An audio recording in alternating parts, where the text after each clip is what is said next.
Olá, queridos irmãos e irmãs, sejam bem-vindos ao nosso canal e à reflexão diária de hoje, dia 9 de setembro, sexta-feira da 23ª semana do Tempo Comum. Evangelho de hoje, Lucas 6, 39 a 42. Naquele tempo, Jesus contou uma parábola aos discípulos. Pode um cego guiar outro cego? Não cairão os dois num buraco? Um discípulo não é maior do que o mestre.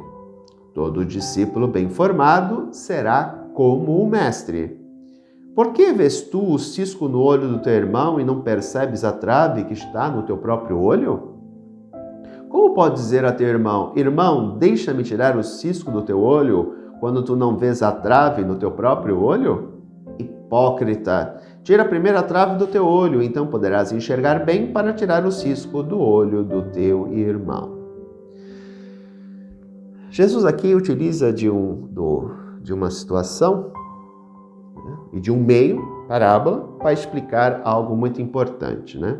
Tem gente que muitas vezes tem problemas muito maiores do que o outro e se preocupa com o problema do outro.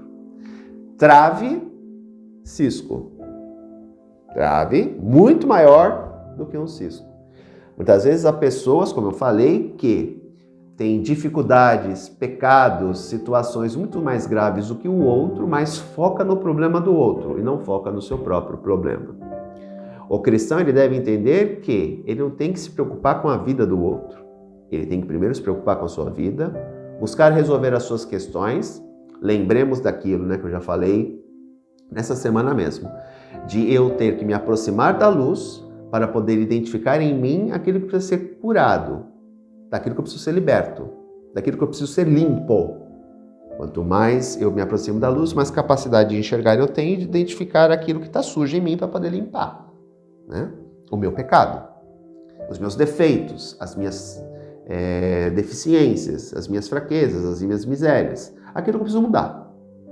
A partir do momento que eu consigo isso, aí sim eu posso ajudar o outro e não guiar o outro, não direcionar o outro, eu posso ajudar o outro. Entendeu? Mas primeiro eu tenho que ver em mim. E não ficar lá, né, com trave no meu olho, observando o erro do outro, a fraqueza do outro, a miséria do outro, e achar que eu tenho todo o direito de me arrevogar a ser mestre para indicar o outro. Não. Eu tenho que cuidar da minha vida, das minhas dificuldades, dos meus problemas, das minhas limitações. Focar nisso, para resolver isso, a fim de que eu possa ficar livre para poder ajudar o outro e não condenar o outro e não apontar o dedo para o outro. Entendeu? Hoje o que a gente mais vê e observa é justamente o contrário. As pessoas não querem lidar com suas fraquezas, com as suas misérias, com os seus problemas e não o que elas fazem. Elas focam no outro. Porque aí elas não olham elas mesmas. Então eu vou olhar o problema do outro, aí eu fofoco sobre o outro, eu critico o outro, eu condeno o outro, só que eu não olho para mim mesmo. E muitas vezes o que eu condeno no outro, eu também faço. Por exemplo, todo mundo condena a corrupção no Brasil. Todo mundo condena gente que rouba, condena isso, condena aquilo, só que muitas vezes, se tem oportunidade, faz igual. Eu me lembro, em Sorocaba, foi feito por uma rádio, vai ter uma postagem que eu vejo no Facebook, uma vez há muito tempo, né? Quando o Facebook era útil, hoje o Facebook é uma porcaria, muitos anos atrás, no qual o que eles faziam? Eles pegavam, um cara deixava cair a carteira e saía andando, né? Para ver qual seria a reação das pessoas que encontravam a carteira, né? Pasmem, 70% das pessoas que viram a carteira cair não devolveram a carteira. E a pessoa estava visível na frente delas. Ela simplesmente pegava a carteira e ia embora. 70%. 30% ia lá, pegava a carteira, chamava a pessoa e entregava na mão dela. Como é que eu tenho moral para criticar político, criticar isso, criticar aquilo, se eu faço a mesma coisa?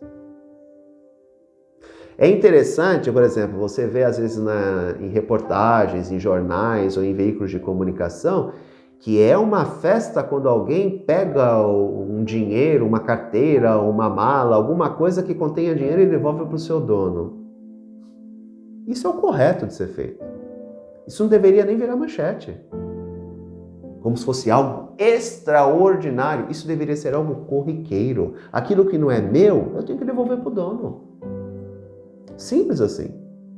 Só que a nossa sociedade está se tornando uma sociedade tão complicada que isso se torna manchete, como se fosse algo extraordinário. Olha, ele devolveu a carteira do outro com todo o dinheiro. Olha, ele devolveu a maleta do outro com dinheiro. É óbvio, é obrigação dele, porque o correto a ser feito não é dele. Mas para ver como é que está a nossa sociedade tão corrupta, tão desonesta, que quando alguém faz isso, é algo extraordinário. E deveria ser algo corriqueiro. É muito triste observar isso. Então nós temos que tomar muito cuidado com a nossa postura hipócrita.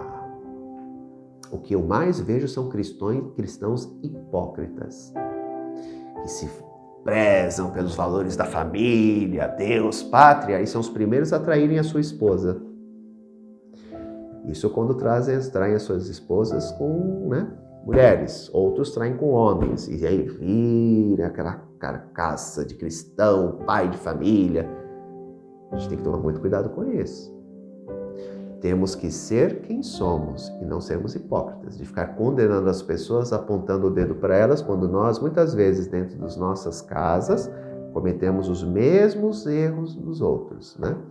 Não podemos ficar condenando as pessoas. Temos que agir com amor e misericórdia, porque assim como o outro tem limitações, pecados e outras coisas mais, nós também temos. Então, o que nós temos que fazer é buscar primeiro resolver as nossas dificuldades, os nossos problemas, as nossas limitações e viver de acordo com aquilo que o Evangelho pede. E não bancar pose de cristão e viver de maneira hipócrita. Não. Eu tenho que ser cristão autêntico. Eu tenho que ser cristão no trabalho, eu tenho que ser cristão dentro da minha casa, eu tenho que ser cristão dentro da comunidade. Não adianta eu ser cristão dentro da comunidade, chegar em casa e aprontar todas. Ou no trabalho. Aí no trabalho eu sou desonesto, sou corrupto. Na igreja, eu rezando. Em casa, eu bato na minha esposa, eu traio a minha esposa, eu faço isso, eu faço aquilo, faço da vida dos outros um inferno. Que cristão eu sou? Eu tenho que ser cristão em todas as dimensões da minha vida. Eu não posso ser só cristão na igreja. O objetivo é justamente que eu seja cristão fora da igreja. Esse é o ideal. Porque é fora da igreja que eu tenho que testemunhar Cristo. Dentro da igreja, não. Todo mundo que acredita-se, que todo mundo que vai na igreja conhece Cristo ou busca conhecê-lo. Então eu tenho que testemunhar Cristo fora, não dentro da igreja. O próprio Papa Francisco fala isso, Igreja em saída. Nós somos igreja. Vocês e eu somos igreja. Nós fazemos parte dessa igreja. Então nós temos que testemunhar Cristo fora. Fora. Em casa, no trabalho, na rua, não só na comunidade. Então, ser cristão é ser autêntico. Eu não posso me arrogar o direito de ficar condenando as pessoas, sendo que muitas vezes eu faço as mesmas coisas. Não. Se for assim, o mínimo que eu tenho que fazer é ficar na minha e não ficar condenando as pessoas, sendo que eu muitas vezes faço a mesma coisa. Ou faria se eu tivesse oportunidade. Sejamos coerentes. Vivamos o Evangelho. Primeiro, cuidemos de nós mesmos para podermos ajudar os nossos irmãos a se cuidarem também. Um grande abraço, até amanhã, se Deus quiser. Tchau.